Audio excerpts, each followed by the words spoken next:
Hola, soy Mara. Algo terrible me pasó el año pasado por culpa de Julia, mi mejor amiga. Suena loco, pero estuve atrapada en el fondo del mar durante 36 horas. Sí, en el fondo del mar. Bajo el agua. Por 36 horas. O sea, más de un día. Verán que no lo estoy inventando cuando escuchen toda mi historia. Todo empezó cuando Julia me mostró una foto. Me dijo, Mara, mira esto. Tomé su teléfono. Elías, un chico al que Julia conoció en Instagram, sostenía el volante de un barco y sonreía. Nunca me gustó ese tipo, y esa foto hizo que me gustara aún menos. Era muy obvio que no era más que un niño rico mimado. Ajá, ¿y qué? Le dije, y le devolví el teléfono. Por su tono me di cuenta de que quería algo de mí. Nos invita a pasar el fin de semana en su barco. Cuando lo oí, fingí no entender. ¿Nos? ¿Cómo me conoce? Y él apenas te conoce a ti. Solo se intercambian mensajes. Dijo, hablamos por teléfono durante horas anoche. Créeme, es un gran tipo. Vamos, vayamos las dos juntas. Enseguida dije, de ninguna manera, ¿qué voy a hacer en un barco con un extraño total durante 2 días? Entonces ella dijo algo que sabía que funcionaría. ¿Y si es un psicópata? ¿Me vas a dejar sola con un tipo así? Esa misma frase se la había dicho yo a ella el mes anterior. Le pedí que me acompañara a conocer a un chico por primera vez. Así que fuimos a la cita juntas. Ella básicamente quiso decir, ahora es tu turno. Tuve que decir que sí. El sábado de mañana viajamos 3 horas en autobús hasta la ciudad costera donde vivía Elías. Nos recogió de la estación en coche y nos llevó al barco. No era demasiado grande, pero era muy lujoso. Había 2 camarotes bajo la cubierta. Julia y yo tomamos el grande. La verdad que Elías no parecía tan malo. Pensé que tal vez me había equivocado con él. Cuando subimos a la cubierta ya estábamos rodeados de agua y en camino. Elías estaba conduciendo el barco. Dije, no lo tomas a mal, pero ¿no hace falta un capitán para conducir barcos así? Él sonrió. No te preocupes, es un yate pequeño. Tengo licencia para conducirlo. Y no vamos a navegar todo el tiempo. Vamos a encontrar un buen lugar y anclar allí, dijo. Julia y yo nos sentamos a relajarnos al sol. No hacía tanto calor como para usar bikini, pero el sol estaba bastante fuerte. 2 o 3 horas después nos detuvimos. Anclamos junto a una isla. Nadie vivía en esa parte de la isla, así que solo éramos nosotros, el mar y la naturaleza. Elías era un gran anfitrión. Insistimos en ayudar en la cocina, pero él preparó toda la comida él mismo. Parecía verano, aunque eran los últimos días de noviembre. Julia no tomó mucho, pero Elías y yo nos emborrachamos completamente. Él se puso de pie. Su capitán está por desmayarse. Tengo que irme a la cama. El barco me necesita mañana, dijo y se tambaleó hasta su camarote. Al rato también volvimos a nuestro camarote. Estaba un poco mareada y frustrada conmigo misma por haber bebido tanto. Recuerdo que apoyé mi cabeza en la almohada y me dormí enseguida. El mar estaba muy tranquilo. No sé cuándo fue que empeoró el clima y comenzó una gran tormenta, pero cuando desperté el yate se estaba balanceando mucho. Busqué a Julia, pero no estaba. Al principio pensé que estaba soñando, pero no era así. Escuché ruidos que venían de abajo, como si algo golpeara el barco. Con cada uno de los golpes el barco se levantaba y luego caía rápidamente. Sabía que no era buena idea subir a la cubierta con ese clima, pero debía encontrar a Julia. Traté de levantarme, pero me resultaba imposible ponerme de pie. Entonces el barco giró con fuerza. Intenté aferrarme a algo, pero no pude. Me golpeé la espalda contra la pared y grité de dolor. Me dolió tanto que estaba segura de que me había roto algo. Poco después el dolor paró. Me palpé mis brazos, piernas y costillas. No tenía dolor y me sentía aliviada por no tener nada roto. Entonces me di cuenta del peligro real. Estaba en un barco. Afuera había una tormenta terrible y el barco podría hundirse. Me preguntaba, ¿qué podía hacer? ¿Tenía que quedarme ahí o debía intentar subir? Pensaba que lo mejor sería salir a la cubierta cuando el barco empezó a sacudirse aún más. El barco parecía empezar a moverse. ¿Elías estaba controlando el barco? ¿Nos dirigíamos a un lugar seguro? Estaba tratando de calmarme cuando escuché un ruido realmente fuerte. Me di cuenta de que nos movíamos porque el barco estaba a la deriva y habíamos chocado contra unas rocas que rodeaban la isla. Era claro lo que estaba a punto de suceder. El barco se iba a hundir. Me las arreglé para levantarme, porque el barco no se balanceaba tanto. Intentaba llegar hasta la puerta cuando de repente se partió en dos y empezó a entrar agua en el camarote. Eso era lo que yo temía. ¡Nos hundíamos! El agua comenzó a entrar tan rápido que no podía avanzar a través de ella. Fui hasta el baño y cerré la puerta. Tomé unas toallas del gabinete y las apreté debajo de la puerta, pero el agua igual seguía entrando. Hasta ahí había conseguido permanecer calmada. Pero ahora tenía razones para entrar en pánico. El barco chocó contra una roca en una tormenta y se hundía rápidamente. Y yo estaba atrapada en un baño minúsculo. Por primera vez pensé que podía morir. Empecé a gritar para sacar ese pensamiento de mi mente. Mara, usa tu cerebro. ¡Vamos! Tienes que encontrar una manera de salir de aquí. ¡Usa tu cerebro! El baño seguía llenándose de agua que ya me estaba llegando hasta las rodillas. Me paré sobre el inodoro, pero era imposible salir de ahí. Ese baño tan pequeñito se iba a llenar de agua pronto. No tengo idea de cuánto tiempo pasó. Me resigné a mi destino y solamente esperé. El agua me llegaba hasta el pecho. En ese momento noté que el baño parecía estar llenándose más lento. ¿Sería una buena idea intentar abrir la puerta? O debía esperar hasta que llegara alguna ayuda. Pero el agua seguía subiendo, aunque más lento. ¿Podría sobrevivir hasta que alguien viniera a rescatarme? No había garantías de que alguien viniera. Decidí hacer un pequeño experimento. Tomé mucho aire y me sumergí. Giré el picaporte y empujé, pero la puerta no se movió. Traté otra vez, pero no tuve suerte. Subí cuando me quedé sin aire. El barco se había hundido. La puerta no se abría, quizás porque el camarote estaba lleno de agua. Yo todavía estaba viva y no pensaba darme por vencida. Pero, ¿y Julia? Hasta ese momento no había llorado, pero ahí empecé a llorar y no podía parar. Mientras tanto, el agua había subido más. Y para peor, al llorar había consumido mucho oxígeno y podía sentir que no me quedaba mucho. Estaba tan mal que no tenía idea de cuánto tiempo había pasado. El agua me llegaba hasta la barbilla. Tenía mucho frío, tenía hambre, tenía sed. Estaba cansada y con mucho sueño. Por un momento pensé, déjate llevar y deja que todo termine. Como estudiante de medicina era consciente de que era la hipotermia lo que me hacía pensar así. Había estado en agua fría mucho tiempo, mi temperatura corporal había bajado e iba a seguir bajando. Estaba perdiendo la esperanza de que llegara ayuda. No estábamos en aguas abiertas, pero ¿quién vendría a buscarnos? Ni mis padres ni los de Julia sabían que estábamos aquí. ¿Haría algo la familia de Elías? No lo creía. Pensé que ese iba a ser mi final. El agua seguía subiendo lentamente. Tanto que tuve que pararme sobre los dedos de mis pies para no ahogarme. En ese momento oí un sonido, como si alguien golpeara algo un par de veces. Contuve la respiración. El sonido se detuvo. Tal vez no existió. Tal vez estaba alucinando porque estaba a punto de desmayarme. ¡No! Oí el sonido de nuevo y esta vez estaba más cerca. Si estuviera alucinando, habría oído la voz de mi mamá o algo así. ¿Por qué oiría un golpe metálico? Me sumergí en el agua una vez más. Había una jabonera hecha de piedra. La agarré y volví a subir. Empecé a golpear contra la pared con ella. El otro sonido se detuvo. Lo único que oía eran mis golpes contra la pared. Me detuve después de un rato. Entonces el sonido desde afuera comenzó de nuevo. Me estaba comunicando con alguien. Sabían que estaba ahí.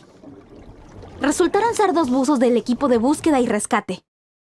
Al principio no podían abrir la puerta debido a la presión. Pero estaban allí para salvarme. Luego de un rato consiguieron sacarme del baño y después del barco.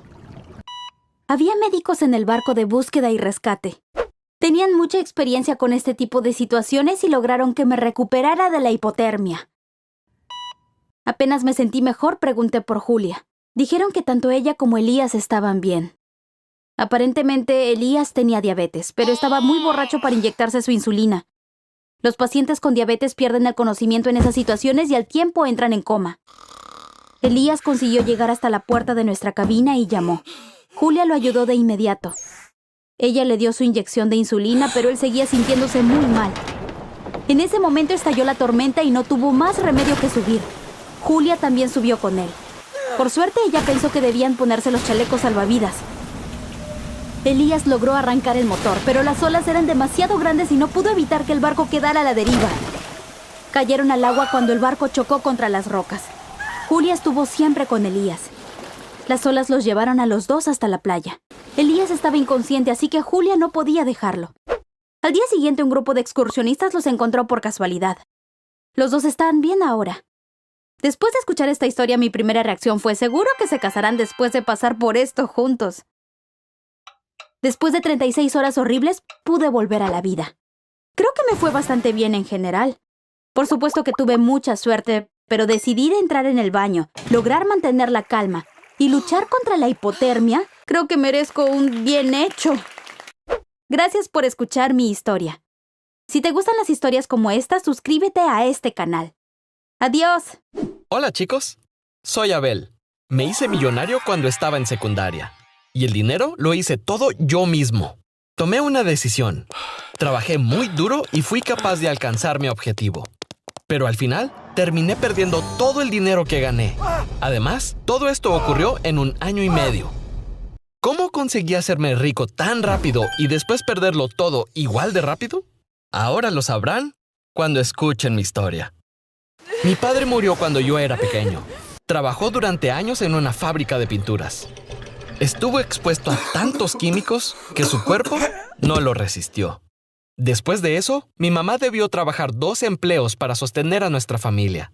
En la semana trabajaba en una florería y los fines de semana en una pizzería. Mi hermana y yo apenas la veíamos. Salía antes de levantarnos y volvía cuando ya estábamos en la cama. Pero esa era la única manera en que ella podía pagar todas las cuentas. Un día nos despertamos y mamá estaba en casa. Tenía fiebre y mucha tos. Estuvo en cama durante 3 semanas.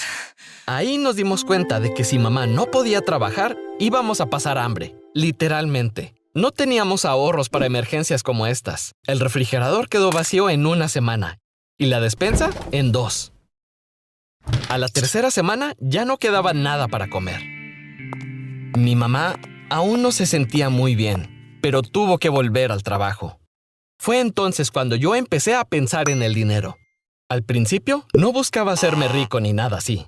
Quería saber cómo podía ayudar a que mi mamá no tuviera que trabajar, al menos los fines de semana. Si vienes de una familia pobre, sueles terminar siendo pobre también. Mi abuela y mi abuelo también tuvieron problemas de dinero toda su vida. Por desgracia, la pobreza pasa de generación en generación. No es fácil romper ese ciclo, pero yo estaba decidido a hacerlo. Tomé una hoja de papel y escribí: ¿cómo puedo hacer dinero? Busqué durante horas en internet. Anoté todo lo que encontré. Entonces, comencé a intentar ideas que me parecían sensatas. Lo primero que decidí intentar era bastante ridículo. Iba a recoger el dinero que la gente dejaba caer.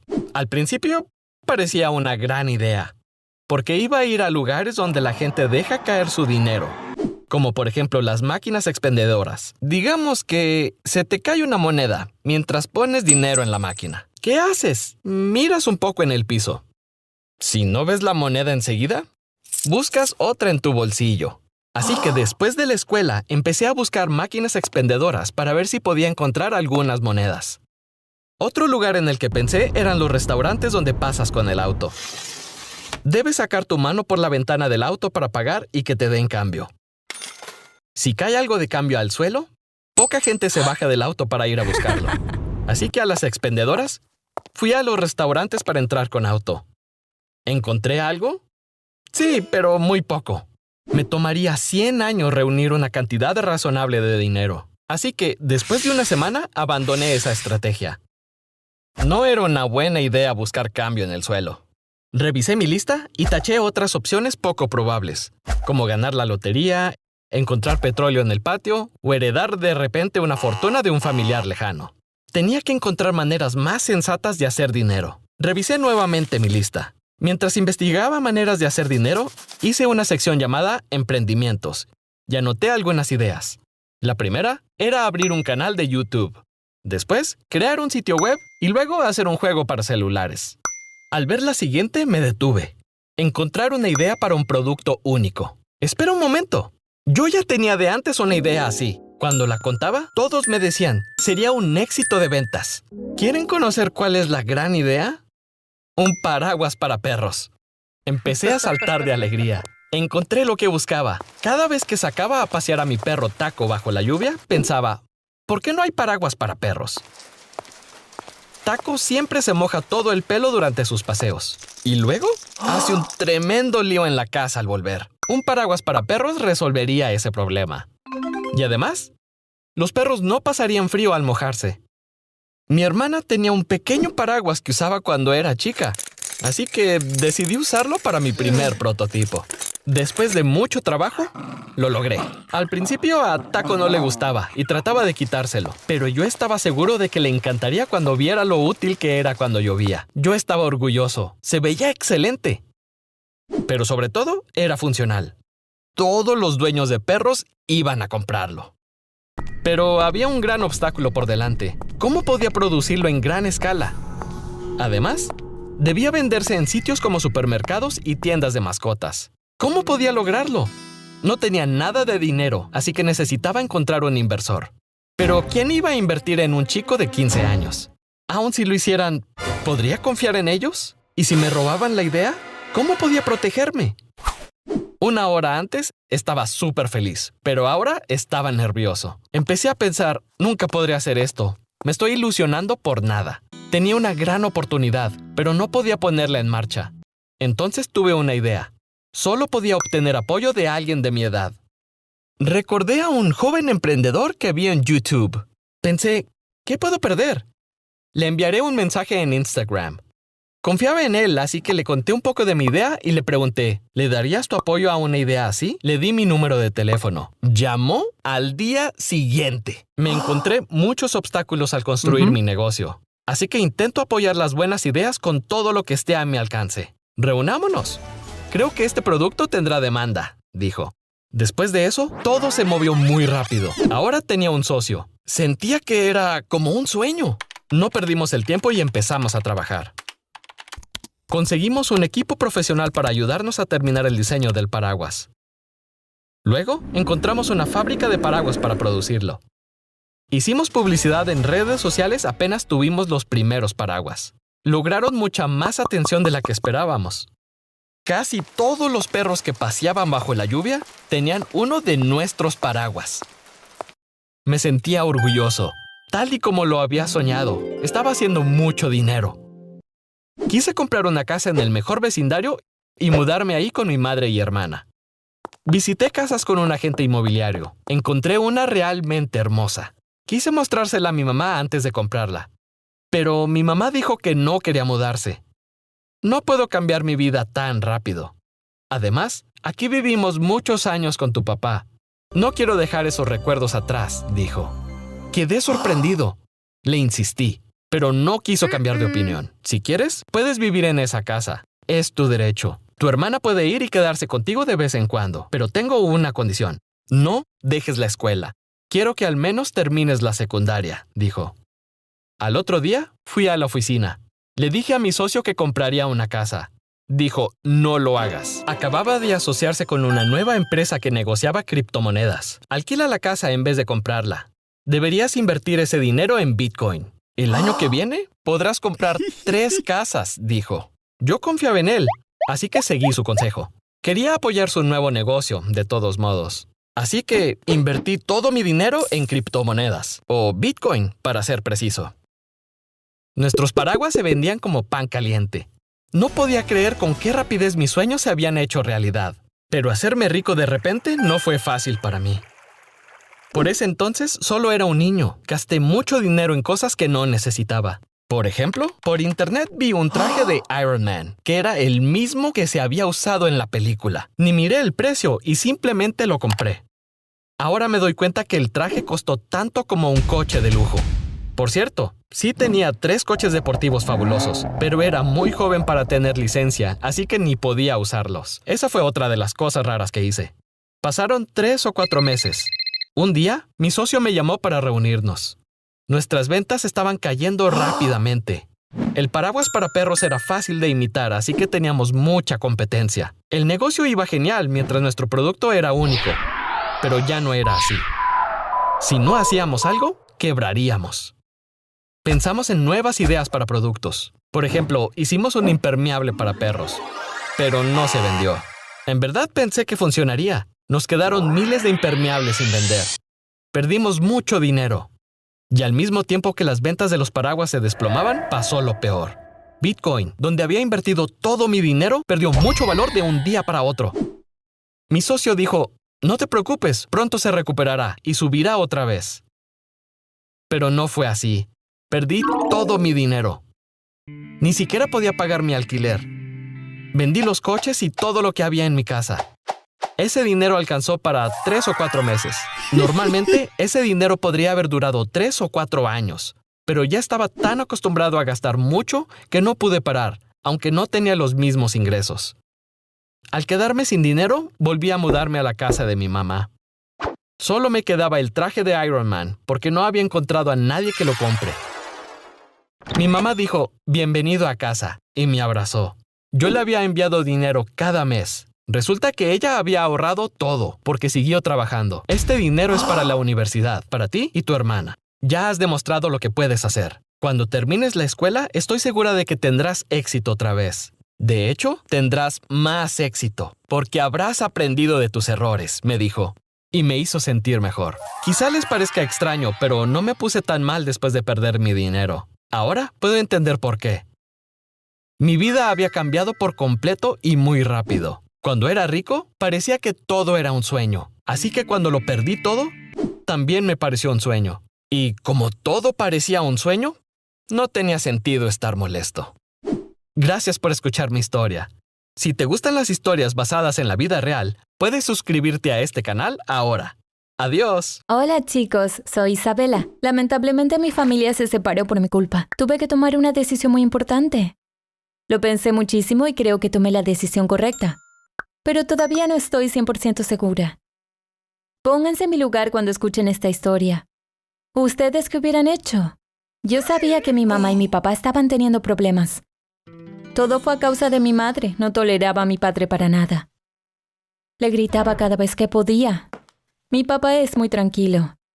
Nunca le escuché decir nada malo. Es bueno al extremo de ser ingenuo. Por eso no podía aceptar el comportamiento de mi madre hacia él. Pero podía ver que mi papá amaba mucho a mi mamá a pesar de todo. Un día, mirando el Instagram de mi mamá, vi que alguien que no conocía había puesto like en todas sus fotos. Me pareció muy raro. Yo solo doy like a algunas. La cuenta de ese hombre era privada, así que no podía ver quién era. Mi mamá dejó de trabajar cuando yo nací. Así que su círculo social consistía de sus amigas de la universidad y las madres que conoció en mi escuela. Pero parecía que mi mamá tenía un admirador. Por lo que podía ver en su pequeña foto de perfil, era bastante guapo. Busqué en Google su nombre, pero no apareció nada. No quise preguntarle a mi mamá al respecto, pero tenía curiosidad por saber qué estaba pasando. Cada vez que mi mamá publicaba una foto nueva, comprobaba si el hombre le ponía un like. Él nunca se perdía ni una. Me di cuenta de otra cosa al mirar sus fotos. Ya no publicaba en Instagram las fotos que nos tomamos juntas. Las últimas 15 o 20 fotos eran solo de ella. Un día ya estaba ocupada en la cocina y se me ocurrió un plan. Mi padre aún estaba en el trabajo. El teléfono de mi mamá estaba cargando en la sala. Ella vino a ver algo en su teléfono y luego volvió a la cocina. Cogí el teléfono antes de que la pantalla se bloqueara. Mi corazón latía como loco. Abrí Instagram y miré sus mensajes. Como pensaba, había muchos mensajes entre el hombre y mamá. Los fui mirando todos. La mayoría eran cosas como, hola, ¿cómo estás? Seguí bajando y entonces vi un mensaje del hombre que decía, te extraño. Ella respondió, yo también, pero por favor no escribas cosas como estás aquí. Mi teléfono siempre está a la vista en casa. Me enojé mucho con ella. Entonces revisé el perfil del hombre. Todas sus fotos eran del gimnasio. ¿Sería adicto al gimnasio o entrenador personal? Mamá estaba engañando a mi papá con este tipo. Lloré mucho en mi habitación. Me sentía muy mal por mi padre. Esto era lo peor que ella podía hacerle. Decidí que tenía que hablar con mi madre al respecto. La llamé y le pedí que viniera a mi habitación. Así que ahora nos comunicamos por teléfono en la casa, dijo mientras entraba. Mis ojos estaban hinchados de tanto llorar. Se asustó y preguntó, ¿qué pasa, Isabela? Y empecé a llorar de nuevo. Le conté lo que había visto. Ella no lo negó. Eres lo bastante mayor para entender esto. Nunca amé a tu padre. Nuestras familias nos presionaron para casarnos. Era demasiado joven para decir que no, pero no he tenido ni un segundo de felicidad en este matrimonio, dijo. Entonces deberías haberte divorciado. ¿Por qué seguiste casada?, le pregunté. Porque entonces tú naciste y no quería que crecieras sin un padre, dijo. Por un momento casi sentí que lo que hizo estaba justificado, pero luego pensé en mi padre y me enojé mucho. Estaba a punto de decir, mi papá es una buena persona, no debiste hacerle esto, pero ella me interrumpió. ¿Crees que tu padre merecía estar conmigo? Es un flojo, llevo años aguantándolo. Ni se te ocurra defenderlo, ahora quiero vivir mi vida. Dijo y se fue, golpeando la puerta. Me enojaba mucho que estuviera tan cómoda con todo esto. ¿Y ahora qué debería hacer? ¿Iba a formar parte de esta mentira? Al principio me calmé y pensé durante mucho tiempo. Finalmente tomé mi decisión. Mi papá tenía que saber que mi mamá lo engañaba y debía ser yo quien se lo dijera. Les voy a contar rápidamente esta parte porque me duele recordar esta noche. Cuando mi papá llegó a casa, lo llamé a mi habitación y le conté sobre los mensajes y lo que hablé con mi madre. Estaba choqueado, su cara se puso roja, estaba por llorar. Como siempre actuó con calma. Tal vez fue una confusión. Déjame hablar con tu madre, dijo. Volvió rápido. Isabela, tu mamá se fue, dijo muy triste. Me dio una nota que tenía en sus manos. El papel decía, no quiero irme de casa de esta manera, pero aún así estoy muy feliz de haberme ido. Mi mamá sabía que le contaría todo a mi papá cuando lo llamé a mi habitación. Mientras hablábamos, empacó algo de ropa en su maleta y dejó a su marido y a su hija. Pueden imaginar lo que pasó después. Nuestra vida cambió por completo. Mi padre trató de ocultarlo, pero me di cuenta de que la pasaba muy mal. Yo, por otro lado, seguía preguntándome, ¿hice lo correcto contándole? ¿Pero qué más podía hacer? ¿Fingir que no sabía que mi mamá lo estaba engañando? Mi padre debió darse cuenta de lo que me pasaba. Una noche en la cena dijo, Isabela, hiciste lo correcto. Y tu mamá hizo lo correcto al marcharse. Ninguna de ustedes tenía otra opción. Me sentí aliviada cuando dijo eso. Entonces, ¿qué pasa ahora?, pregunté. Él solo sonrió. Vamos a limpiar la mesa, dijo. Sabía lo que quería decir. Seguiríamos con nuestras vidas. De todos modos, no teníamos otra opción. Los días pasaron muy rápido. Me daba cuenta de la ausencia de mi mamá, pero lo raro era que no la extrañaba para nada. Cada vez que pensaba en ella tenía una gran sensación de vacío por dentro. Ella me abandonó. Ahora quiero vivir mi vida, me había dicho. Ella había preferido otra vida y a otra persona antes que a mí. Una noche sucedió algo inesperado. Mi teléfono sonó y era mi mamá. No sabía si debía atender o no. ¿Por qué me llamaba? ¿Se arrepintió de irse? Decidí contestar. Ella se oía muy triste. Isabela, cariño, te extraño mucho. ¿Puedo verte mañana? Hay algo importante de lo que quiero hablarte, dijo.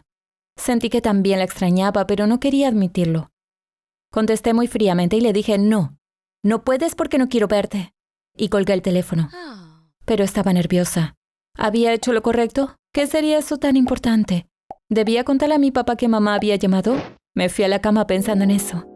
Estuve muy confundida toda la semana. Me alegré de que mi madre estuviera triste y me echara de menos. Pero si esa era la vida que quería, ¿por qué me extrañaba? No le dije nada a mi padre. Nos acostumbramos a nuestra nueva vida y todo estaba tranquilo. Sabía que él estaba pensando en mi madre todo el tiempo, pero no quería volver a agitar las cosas. Ese sábado me desperté tarde. Era casi al mediodía. Tomé mi teléfono y miré mis mensajes. Había un mensaje de un número que no conocía. No podía creer lo que veía. Decía, Isabel, ayúdame, por favor, ven aquí con tu padre y sálvame. Estoy escribiendo desde el teléfono de otra persona. Voy a borrarlo ahora. Por favor, muéstrale a tu padre la ubicación que envié. Lo leí todo de nuevo, incrédula. Sí, sin duda era mamá. Revisé la ubicación. Estaba a unos 5 kilómetros de nuestra casa. ¿Qué había pasado? ¿De quién íbamos a salvarla? Corrí a ver a mi padre y le mostré el mensaje. Entró en pánico. ¿Vamos a ir?, pregunté. Dijo, ¿qué clase de pregunta es esa? Tenemos que ir y al menos ver lo que le está pasando. Cuando estábamos en el auto, mis manos transpiraban. Estaba asustada, pero al mismo tiempo emocionada de ir a ver a mamá. Tenía mucha curiosidad por ver lo que íbamos a encontrar. Después de conducir un rato, finalmente llegamos allí. Era un edificio alto. Conté los pisos desde el auto, eran 8. ¿Mi mamá estaba en uno de ellos? ¿Cuántos apartamentos había en cada piso? ¿Por qué no había escrito toda la dirección? Tal vez ella no la sabía. Tal vez la trajeron por la fuerza. ¿De quién era el teléfono del que escribió? ¿Dónde estaba el suyo? Le estaba haciendo a mi padre todas esas preguntas. Él asentía y miraba la entrada del edificio con mucha preocupación. Entonces un hombre salió y lo reconocí de inmediato. Era el hombre por el que mi madre nos había dejado. Bastaba con verlo para saber que pasó toda su vida en el gimnasio. Dije, es él, y mi padre sabía lo que quería decir. Papá apretaba el volante con tanta fuerza que me preguntaba cómo volveríamos a casa si lo rompiera. Con una voz desesperada dijo, esto no supera, hay que llamar a la policía. La policía llegó pronto. Les dijimos lo que sabíamos. Entraron en el edificio y revisaron cada apartamento uno por uno. Encontraron a mamá en un apartamento del 6º piso. Cuando la sacaron, corrió hacia nosotros de inmediato. Ella estaba feliz y quiso abrazarme. Me dio pena y dejé que me abrazara, pero yo no la abracé. Nos enteramos de todo mientras mi madre hablaba con la policía. El hombre la trajo al apartamento. Ella pensó que él vivía allí, pero descubrió que el apartamento se alquilaba por día. Él estaba casado. Cuando mi madre se enteró, ella quiso irse, pero el hombre no la dejó. Le quitó el teléfono a mi madre. Cerraba la puerta con llave cuando salía. Mi mamá envió el mensaje desde su teléfono mientras él dormía. La policía preguntó, ¿por qué no nos llamó a nosotros en lugar de a su hija? Mi madre murmuró algo, pero no dio una respuesta coherente. Les diré por qué ella no llamó a la policía. Quiso usar esta situación para arreglar las cosas con nosotros. Si hubiera llamado a la policía, la habrían salvado, pero nosotros no nos habríamos enterado. Me contactó a mí porque quería que presenciemos todo y la viéramos como una víctima. Según su plan, al verla así, tendríamos lástima de ella y la perdonaríamos. Si ella había planeado todo esto, entonces realmente quería recuperarnos. ¿Pero hubiera querido volver si ese hombre fuera soltero? Claro que no. Seguiría viviendo con ese hombre como quería. Pero cuando las cosas no salieron a su manera, ella quiso sacar provecho de esta mala situación. Al día siguiente, papá y yo volvimos a nuestra vida tranquila. Unos meses más tarde, mis padres se divorciaron. Obviamente, elegí vivir con mi padre. Mi mamá tiene el derecho legal de verme, pero no tiene agallas para hacerlo. Porque ella puede imaginarse las cosas que le diría y tiene miedo de oírlas. Bueno, eso es todo, chicos. Contarle a mi padre que mi madre lo engañaba cambió mi vida, la de mi madre y mi padre por completo. ¿Qué hubieran hecho ustedes en mi lugar? Por favor, déjenme sus comentarios, quisiera saber qué piensan. Si les gustan las historias como la mía, pueden suscribirse al canal ahora. Adiós.